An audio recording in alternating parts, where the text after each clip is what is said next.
નમસ્કાર, સત્યપુંજમાં આપનું સ્વાગત છે।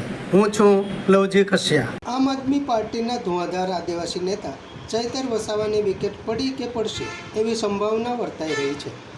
સરકારના વિકાસ સપ્તાહની ઉજવણી અંતર્ગત યોજાયેલા કૃષિ મહોત્સવના કાર્યક્રમમાં આપ પાર્ટીના ધારાસભ્ય ચૈતર વસાવાના ભાષણમાં દેખાયેલી નમ્રતા અનેક સવાલો ઊભા કરી રહી છે। સામાન્ય રીતે સરકારનો વિરોધ કરતા આમ આદમી પાર્ટીના લડાયક નેતા નરમ સૂર અને સરકારના કામના વખાણ ચોક્કસ તેમના ભાજપ પ્રત્યે ઢળ્યા હોય એવા અણસાર આપી રહ્યા છે। ત્યારે કોઈ પણ સમયે ચૈતર વસાવા ભાજપમાં ભળી જાય તો કદાચ બહુ નવાઈ નહીં લાગે। આજના વડાપ્રધાન અને જે તે સમયના ગુજરાતના મુખ્યમંત્રી એવા નરેન્દ્રભાઈ મોદી સાહેબે જ્યારે 7 ઓક્ટોબર 2001 ના રોજ ગુજરાતના મુખ્યમંત્રી તરીકે શપથ લીધા અને આ વર્ષે જ્યારે એમને વડાપ્રધાન તરીકે અને એમના કાર્યકાળને આજે 24 વર્ષ જેવા થાય છે, ત્યારે ગુજરાત સરકારે નક્કી કર્યું કે ગુજરાતના દરેકે તાલુકાઓમાં આ સપ્તાહને 7 ઓક્ટોબરથી લઈને 15 ઓક્ટોબર સુધીની સપ્તાહને આપણે વિકાસ સપ્તાહ તરીકેની ઉજવણી કરીએ। એ ઉજવણીના ભાગરૂપે જિલ્લા અને તાલુકાનું વહીવટી તંત્ર, સંસદ સભ્ય, ધારાસભ્ય, તાલુકા જિલ્લાના પ્રમુખ, તાલુકા જિલ્લાના સભ્ય અને સરપંચો સૌની ભાગીદારીથી જે પણ વાર્ષિક કામો થયા છે, જે પણ લોકો સુધી માહિતીઓ પહોંચાડવાની છે, એ માહિતીઓ માટે અનેક પ્રકારના કાર્યક્રમો થાય છે। અગાઉ ગ્રામ વિકાસ વિભાગના લગતા કામોનું ખાતમુહૂર્તની સાથે માહિતી પૂરી પાડવામાં આવી। સહકાર વિભાગનો એક દિવસ ફાળવવામાં આવ્યો, એની માહિતી પૂરી પાડવામાં આવી। એ જ પ્રકારે આજે કૃષિ વિજ્ઞાન કૃષિ મહોત્સવના ભાગરૂપે કૃષિને લગતી તમામ યોજનાકીય માહિતી હોય, તમામ માહિતી પૂરી પાડવા માટેનો આજનો આ કાર્યક્રમ નક્કી થયો છે।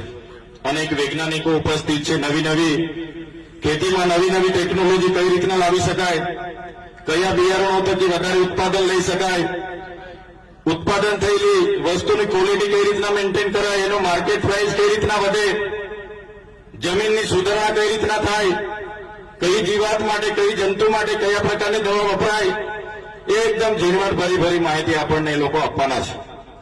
સાથે સાથે અહીં ખેતીવાડી વિભાગ, બાગાયત વિભાગ, પશુપાલન વિભાગ, સાથે સાથે જીજીઆરસી, એમની કેટલીક સહભાગી કંપનીઓ, સંસ્થાઓ, નવસારી કૃષિ યુનિવર્સિટી, તમામ લોકોએ પોતાના સ્ટોલ અહીંયા રાખીને, પોતાની માહિતી પુસ્તિકા રાખીને આપણને બધાને માર્ગદર્શન પૂરું પાડવાના છે।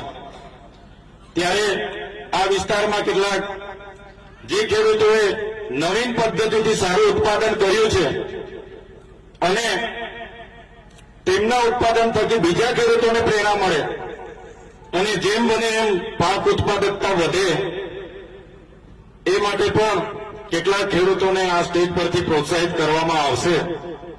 તમે બધાએ જોયું છે, આપણો દેશ એક કૃષિ પ્રધાન દેશ છે। આપણો નર્મદા જિલ્લો કૃષિ પ્રધાન છે। આપણે બધા ખેતી પર આધાર રાખીએ છીએ, પશુપાલન પર આધાર રાખીએ છીએ। ત્યારે આપણી ખેતીમાં વધારે ને વધારે સુધારા આવે, એ તમામ બાબતોએ આપણે આ પ્રકારના કાર્યક્રમોથી લોકો સુધી પહોંચાડી શકીશું। સાથે સાથે યોજનાઓ, આઈ ખેડૂત પોર્ટલની હું વાત કરું, આઈ ખેડૂત પોર્ટલમાં તમારે દાતારડી, તગારા, પાવડાથી લઈને ટ્રેક્ટર સુધીની યોજનાઓ એમાં તમને સહાયમાં મળે।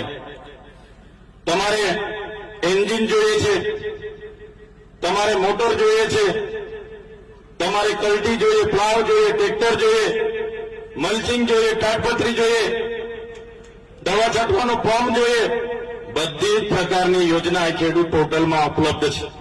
એ જ પ્રકારે આત્મા પ્રોજેક્ટની વાત કરું, આત્મા વિભાગ દ્વારા પણ આપણા ખેડૂતોને યોગ્ય માર્ગદર્શન મળે એના માટે જિલ્લાની અંદર પ્રવાસો કરીને મુલાકાતો ગોઠવવામાં આવે છે, જિલ્લા બહારની મુલાકાતો ગોઠવવામાં આવે, રાજ્ય બહારની મુલાકાતો ગોઠવવામાં આવે, નવી ડ્રીપની કંપનીઓને લાવીને માર્ગદર્શન પૂરું પાડવામાં આવે, નવી બિયારણની કંપનીઓ, ઓર્ગેનિક ઉત્પાદન કરતી કંપનીઓ, બધા લોકોના પ્રયાસો આ વિસ્તારની ખેતીને આગળ લાવવા માટેના કરે છે.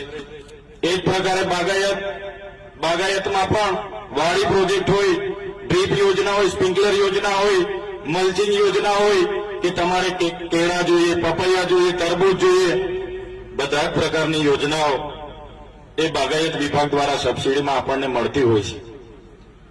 ડ્રીપની વાત કરું, અનુસૂચિત જનજાતિ એટલે કે એસટી માટે આજે સરકાર દ્વારા 85% જેટલો સહાય અને 15% લોકફાળો ભરાવવામાં આવે છે. ત્યારે હવે અનેક યોજનાઓ છે જેની માર્ગદર્શન આ કાર્યક્રમ થકી આપણને બધાને મળવાનું છે. સાથે સાથે આપણે બધા અહીંયા ઉપસ્થિત છે ત્યારે અમારા જેવા પદાધિકારીઓની, તમારા જેવા ખેડૂતોની, સરપંચોની અને બધા જ વહીવટી તંત્રની આપણી બધાની જવાબદારી બને છે. સરકાર જે અભિગમથી જે પ્રોજેક્ટ લઈને આવે એ અભિગમ, એ હેતુ સામાન્ય જનતા સુધી પહોંચે, સેવાળાના વ્યક્તિ સુધી પહોંચે, છેલ્લા ઘર સુધી પહોંચે, એ માટે આપણે બધાએ કાર્યરત થઈને, સક્રિય થઈને એને પહોંચાડવાના પ્રયાસો આપણે બધાએ કરવા પડશે.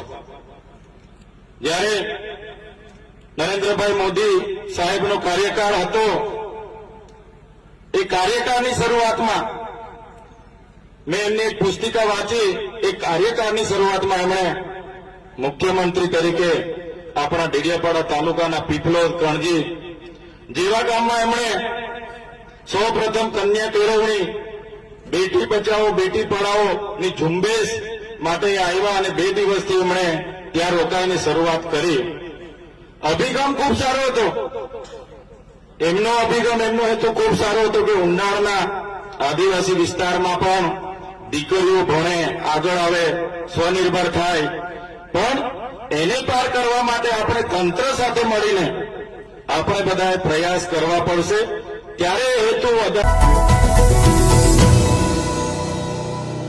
સમાજ માટે, સત્ય માટે, સત્યપૂર્ણ સમાચાર પ્રસારણ આપના મોબાઈલ પર તરત જ લાઈક કરો, શેર કરો અને સબસ્ક્રાઇબ પણ કરો. અને હા, ઘંટડી વગાડવાનું ન ભૂલશો. આભાર. સમાજ માટે સત્ય સાથે સત્યપૂર્ણ અહેવાલ, સમાચાર તથા જાહેરાત પ્રસારિત કરવા સંપર્ક સાધો. સત્યપુંજ સમાચાર પ્રસારણ, લબ્ધિ કોમ્પ્લેક્સ, તાલુકા પંચાયત સામે, સિહોર.